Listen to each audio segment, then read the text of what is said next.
নমস্কার দর্শক বন্ধুরা, অ্যাস্ট্রোলজি অমিতাভ চ্যানেলটিতে আপনাদেরকে স্বাগত। এর আগের একটি ভিডিওটিতে আপনাদেরকে দেখিয়েছিলাম চুনি রত্নটি নিয়ে এবং রত্নটি শোধনের উপায়। আজ আমি আপনাদেরকে দেখাবো পোকরাজ বা ইয়েলো সাফায়ার বা পুষ্পরাগ এই রত্নটিকে। যদি এখনও আপনি আমার অ্যাস্ট্রোলজি অমিতাভ চ্যানেলটিকে সাবস্ক্রাইব না করে থাকেন তাহলে প্লিজ ভিডিওটি নিচে দেওয়া সাবস্ক্রাইব লেখা লাল বোতামটিকে ক্লিক করে সাবস্ক্রাইব করুন নিত্য নতুন ভিডিও পেতে। আসুন আলোচনায় আসা যাক। আপনারা ভিডিওটিতে কিছু পোকরাজ বা ইয়েলো সাফায়ার দেখতে পাচ্ছেন। চলুন জেনে নিন এই রত্নটি সম্বন্ধে দু চার কথা। প্রথমত, বৃহস্পতি গ্রহটি জাতক বা জাতিকার জীবনে অশুভভাবে থাকলে পোকরাজ ধারণ করতে হয়। ভারতীয় পুরাণে বলা আছে বৃহস্পতি হলেন দেবগুরু, গ্রিক পুরাণে আছে জুপিটার হলেন দেবতার রাজা। বৃহস্পতি গ্রহটির মধ্যে সত্যগুণ, ধর্ম, প্রজ্ঞা বর্তমান।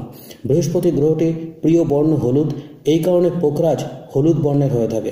বৃহস্পতি ভাগ্যকারক গ্রহ, অর্থকারক গ্রহ, জ্ঞানকারক গ্রহ। বৃহস্পতি মানব শরীরের লিভার, পাকস্থলী, উদরকে নির্দেশ করে। মীন রাশি বা ধনুরাশির জাতক বা জাতিকাদের বৃহস্পতির জাতক বলা হয়। এরা অবশ্যই পোকরাজ ধারণ করতে পারেন যদি না গ্রহটি জন্মছকে দুস্থানগত হয়। অনেকে পোকরাজের পরিবর্তে গোল্ডেন টোপাজ ধারণ করার নির্দেশ দিয়ে থাকেন। এবার আমরা জেনে নেব এই পোকরাজ রত্নটিকে কিভাবে পরিধান করব বা কিভাবে শোধন করে পরিধান করব। উষ্ণ জলে কুলত্ব কড়ায় ফেলে 10 মিনিট ভিজিয়ে অতঃপর পঞ্চামৃতে শোধন করুন। পঞ্চামৃত দুধ, দই, ঘি, মধু, চিনি এই 5টিকে নিয়ে পঞ্চামৃত তৈরি হয়। এরপর বীজ মন্ত্র ওং ঐং ক্লিং হুম বৃহস্পতায় নমঃ এটি বলুন 108 বার। ধারণের দিন বৃহস্পতিবার বা বৃহস্পতিযুক্ত নক্ষত্রযুক্ত দিনে। ধারণের সময় ব্রাহ্ম মুহূর্ত বা অমৃত বা মাহেন্দ্র যোগ। এইভাবে পোকরাজ বা বৃহস্পতি রত্নটিকে ধারণ করুন।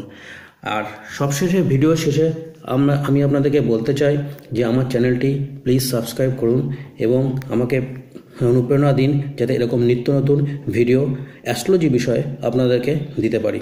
নমস্কার।